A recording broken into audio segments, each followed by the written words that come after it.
Hi, and we're happy to introduce Bruce Ralston, our Minister of Forests. It's Kent Mulgad along with Jim Check, and a chance to speak to the Forest Minister is a chance well taken. It becomes a big issue this time of year. We're starting to head into forest fire season already. So first of all, I just want to ask you, Mr. Minister, how you feel about seeing already a pretty vibrant fire season up north, especially so soon in the year. Well, I think I think it's the reality these days. The climate is changing. We took some lessons from last year. The Premier appointed a task force to look at last season and make improvements where we could. And I think we've taken all of those recommendations. A group of community people and other experts put together some recommendations, and we've acted on all of them. It wasn't meant to be like a royal commission where you go away and come back in a couple of years with recommendations. These are actionable, implementable decisions. So we've hired more people, we've made it possible for people to select to work locally, we've leased more equipment, we've worked on the evacuation system so that people can get access to funds more quickly.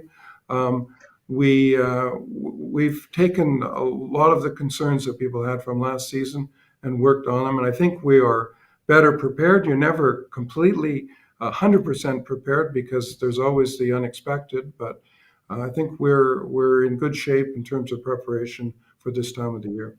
So the main reason that we got a hold of you is we've talked to a few people already, and it's in regards to the recent Canfor announcement, where they announced that they're going to close the Bear Lake Mill, they're going to halt the investment in Houston, and then they cut back a shift in Prince George, I believe. It's around Northwood six. Pulp, yeah, Northwood Yeah, Pulp. it's around 600 to 700 employees, depending on who you Right. talk to. And Hmm. then they're saying that it's access to fiber. Hmm.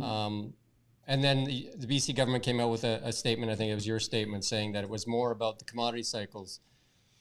And then we talked to Linda Cody of the BC Council Forestry, and she's Hmm. saying that there's been 10,000 jobs lost just last year alone in forestry, and that the cut block has been regulations and the cut block has been curtailed. Yeah. Well, let me start with Canfor and the decision to suspend reinvestment in its Houston mill. What I worked with Canfor, including with the CEO Don Kane. I met personally with their board of directors in Vancouver at one of the board meetings, and took their questions there. What they wanted on fiber supply for that mill, because if you're making an investment, obviously you want to know what the long-term future is.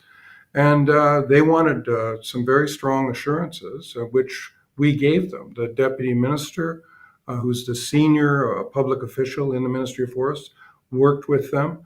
You can't guarantee something 100%, but I would say it was 99% guaranteed fiber for the long term for that mill. So for them to say now that there was no fiber availability, that is not what the message they received. That's not the message they accepted, and that's not the message that they acted upon when they went forward with the decision to reinvest. So, frankly, I am surprised by their decision, and particularly on the Houston mill. Polar, slightly different. Polar was down for 6 months already, and they made that decision to not to continue the operations at Polar, and similarly curtail a line at Northwood. The first thing I'd like to say is I feel for the families of the workers, the families, and the impact that that will have on the community. That is, I mean, we have programs where we step in. It's not the same as keeping your job, but I just want to let people know that we are very concerned and troubled by the impact that this will have, particularly on Prince George and upon the community of Bear Lake. I know a number of people did commute to that mill from other places. But so it's a big decision, and it's a decision that has a real impact. So, Having given said that, go ahead. given what's happened, is anybody scrambling at this point to sort of reopen discussions that might, reverse this, or is it just a fait accompli? Well, I think any of those decisions can be reversed. I think it's unlikely that those decisions would be reversed immediately.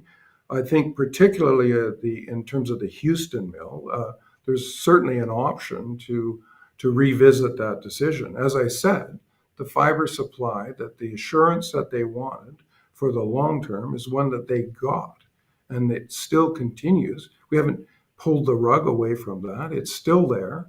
And so they could revisit that if they chose to.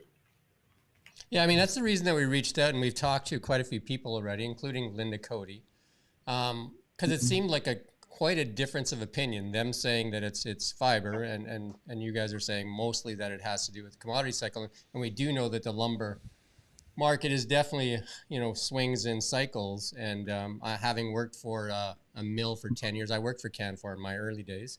Even back then, some 35, 40 years ago, I mean, it was always about commodity cycles. But they seem to stress the point that there's not enough access to timber. And even Linda said it too, and that 10,000 jobs lost. And then and I'm going to bring in the thing that Kent started with, wildfires, because there's a University of Victoria report saying that shouldn't we increase the cut blocks so that we can mitigate some of the fires? Well, the relationship between forest management and the future of wildfires is a changing one. What is called for, and people have talked about this, people in the Faculty of Forestry and forest companies as well, is that in order to make communities safe from the wildfire, there needs to be what they call it fire smarting is the name of the program, but basically taking steps which involve some proactive cutting of around communities in order to make them much safer when a wildfire approaches. If you take away the underlying trees and underbrush and fuel for the fire, you have an opportunity to starve the fire of fuel, and therefore it doesn't go forward. So if you multiply that across the province, you would be making decisions to take those kind of actions to make communities safer. I can give you an example. In the Vernon area, there's an area called Aberdeen. It's where they have their water reservoir. It's up above the town, and we've agreed with the community of Vernon and the district, regional district, to take some steps of logging around the water reservoir in a way that will protect that water reservoir from future fires. So it involves some decisions to actively cut trees and harvest them, and yet also have the benefit of keeping that water reservoir safe from a fire should it come along in the future. So that's an example of the kind of decisions that will be made in terms of future forest decisions. So much more active fire management or forest management in the era of wildfire is necessary. And I think the Wildfire Service and the Ministry of Forests and the companies are adjusting to that. You talk about the future. We're hearing from quite a few quarters right now that there isn't enough fuel management and that there isn't enough mitigation. Is there more that could be done in the short term? Because, these forest fires are becoming an annual thing in this part of the province, and people are worried about it. Well, people have good reason to worry because the climate is changing, and that's some of the reasons why we took the steps in the Premier's task force that we did. But in the long run, I mean, we spend money to fight fires because that's an immediate danger to people, communities, and businesses. And there's no limit on what we can spend. Last year, the direct spending by BC Wildfire Service was over $1 billion. But on the other side, the money for prevention, taking the kind of preventative logging, and also we call it prescribed burns, where you might burn an area under a controlled burn in order to, again, take away the fuel should a fire approach a community. We've done a lot more of those this year. Those kind of decisions and that kind of planning is not something that you can do on the same timetable as when you're fighting a fire. If you're fighting a fire, you fight it right now. If you're engaged in prevention, there's a planning process to make communities safe. We work with all the municipalities in British Columbia. They administer that program with us, and they're very keen and very responsible, and they understand the danger to each of their communities, and they're working with us. So that budget has been dramatically increased over the years, and we continue to work hard on that. The other thing is that we have engaged, and sometimes you see this in fires where people want a personal participation. If their community is threatened, they want the ability to fight the fire themselves. You can't just let anyone go in and fight a fire. You have to have training and work with the central command. But increasingly, communities have organized themselves. I'm thinking of the area around Utsa Lake and Burns Lake. 5 years ago, there was a bad fire. They set up and there was a lot of friction between them and the BC Wildfire Service at the time. But since then, the community has organized itself into something called Chinook Services, and they have divided up the land base around those communities, and they've assigned people who are responsible for the prevention preparations, and they are much better organized and much readier to fight a fire should it come again than they were back when the fire first came 5 years ago. So increasingly you see communities not only want to take the steps to fire smart their community, but also want to organize themselves. Equipment operators as well are signed up by BC Wildfire Service so that they're available should the fire come to their community. So that people are more want to be engaged, and there's an opportunity, and in fact, that's what we're doing, is engaging more people in the prevention and for fighting a wildfire should it come to their community. How closely does BC Wildfire work with BC Forestry and planning? Like, I'm going to go back to the forestry side of it. 10,000 jobs lost last year. Mm-hmm. BC and the forest industry is our second leading employer in GDP. What does the forestry look like for BC going forward? What's the plans from your government for that? Well, what we speak of is the shift from high volume to high value. I mean, the basic idea is to do more, get more value from every single tree that's harvested. So, and that is in the shift in the cut, we've given more to what we call value added, which is a bit of a jargon term, but it means rather than simply logging a tree and then shipping it out unprocessed, which still happens in some places, or cutting it for lumber, we try to encourage industry to make more sophisticated, higher end, more expensive products, and thereby earn more revenue from each tree that's harvested. So, for example, I mean, there are investments that have been made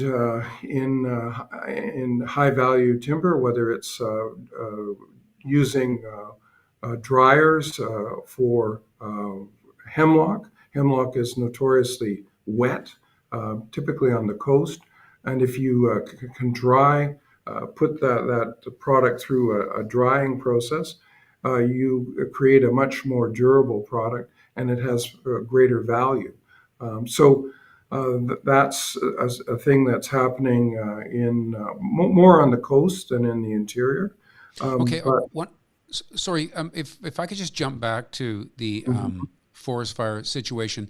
There was something that I was hearing about recently and reading about that I do find a bit exasperating, that we've got up north what some people refer to as zombie fires. So we've got a fire that died down or was dealt with during the height of the fire season. Then the snow falls and it just keeps burning underneath. And then we're into a new year and there's that same old fire again. Is there more that can be done to make sure that these fires don't come back and haunt us for a second year? Yeah, no, that's a good question. The so-called holdover fires, typically what they would do is they would burn deep below the surface. In an ordinary season, when it gets wet in the winter, then that moisture would drip down and they would extinguish, they would go out. What's happened because of the extremely dry conditions in the Northeast, those fires have continued to burn at a low level over the winter down below the surface. And when the ones that they worry about, if it's in the middle of a burned area, if they resurface, there's not a lot of fuel on the surface because it's all been burned in the previous summer. But the ones that are at the edge or the periphery are the ones that they worry about. And that is a fact that is really made a lot worse by the drought conditions that we're experiencing. Northeast British Columbia, unprecedented drought. It's just very, very dry. What they call level 5, which is the highest, and a low snowpack, low runoff, and not a lot of rain. So that's the consequence. It is. I agree with you. It is. One would think that they would go out, and ordinarily in the past they have gone out or been put out, but in the drought conditions they continue and reemerge in the spring. We live in the central Okanagan here, and obviously wildfires are a big part of our summer. Mm-hmm. And one of the questions I would have is, what's the investment look like for firefighting equipment? Is there new methods? Is there bigger bombers coming? Or what can we expect in the arsenal for firefighting? Very good question. Just on equipment, I mean, the leases are finalized. We contract with a number of companies. Conair is a BC company, aerial firefighting. They are the third biggest air force in the country, given the number of aircraft they have. We contract with them. But there are other companies, helicopter companies, water bombers, all that kind of stuff. Those are all signed up.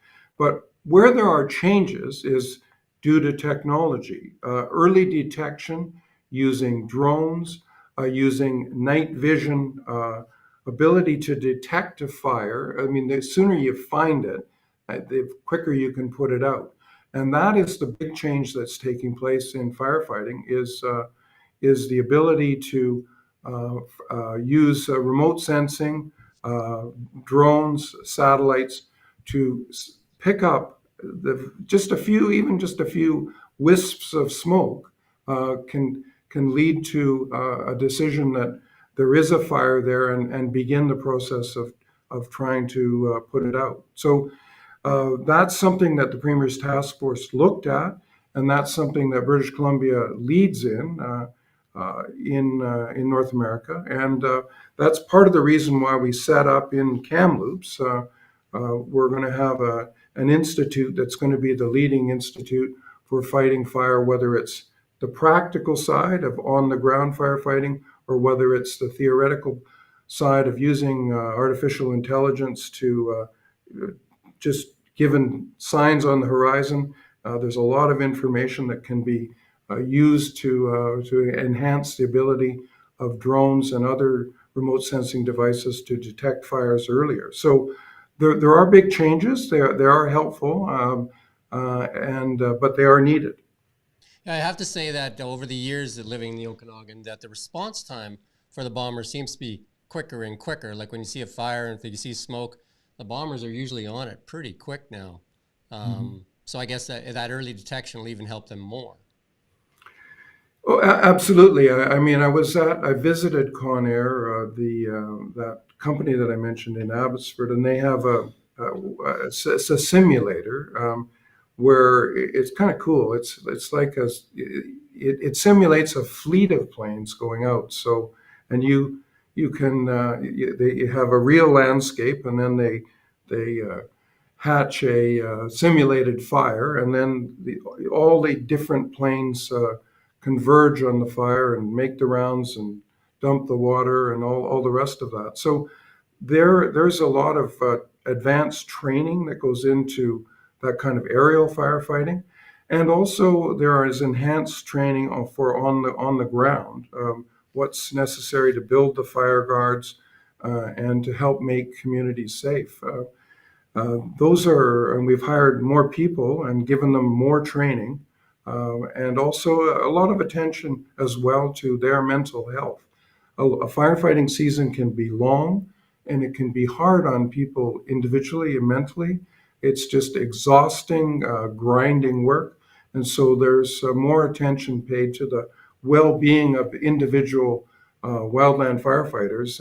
And we've certainly picked that up because I think we owe it to those people who are heroes, in my view.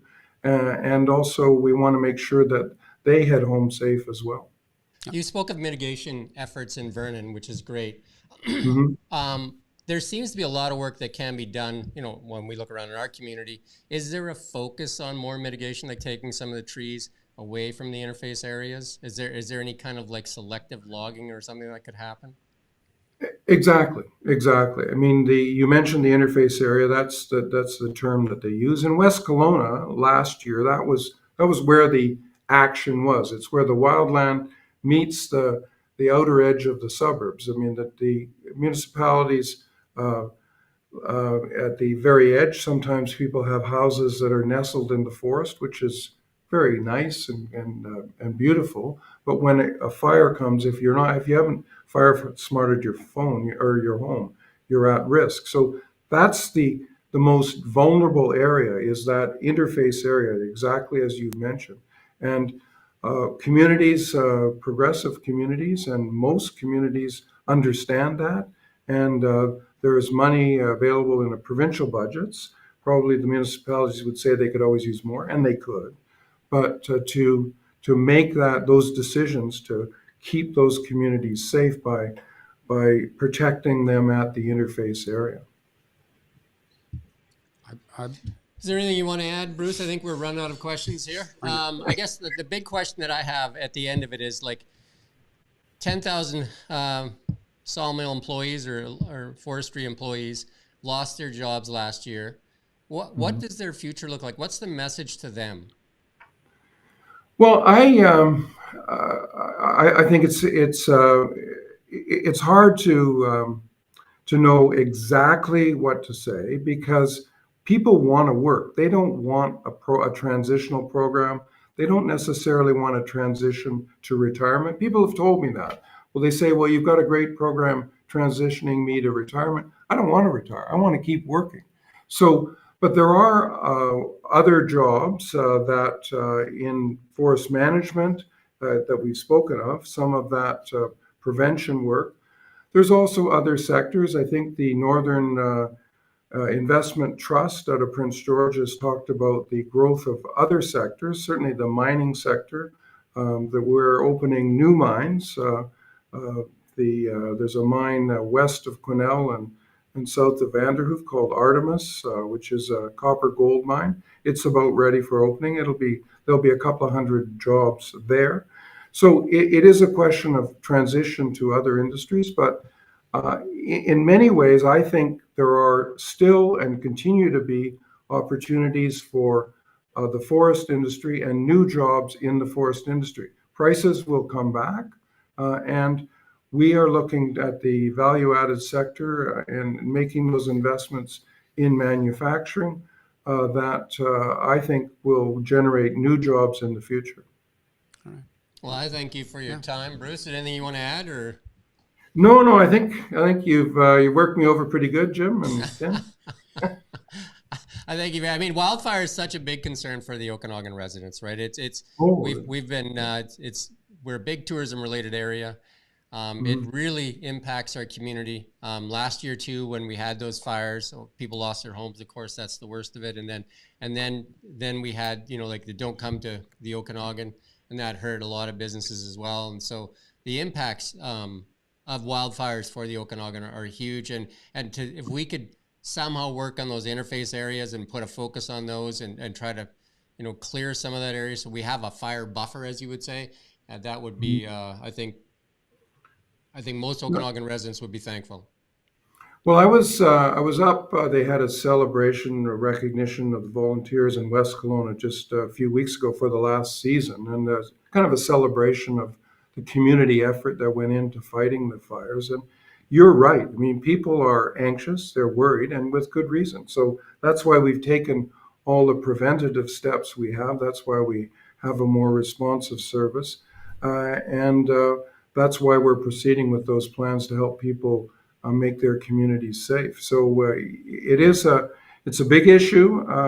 Climate is changing, and it's not going to go away. So we want to be as prepared as we can be, and help communities feel safe and be safe. So thanks I do very have much. one last thing that I just Oh, remembered. okay. This is becoming like one of those zombie fires. It's the interview you can't It's put like out. a TV show that with the guy that would always ask. We all remember the Mars bomber that came in 03. And Colson Yeah. just put out a press release today that they got another big plane in. Is that Yeah. kind of a move to big planes too? Is that something that you guys are looking at? I wouldn't claim to be an expert on the planes. I mean, the Martin Mars water bomber is now going to be. I think it's going to be in a museum.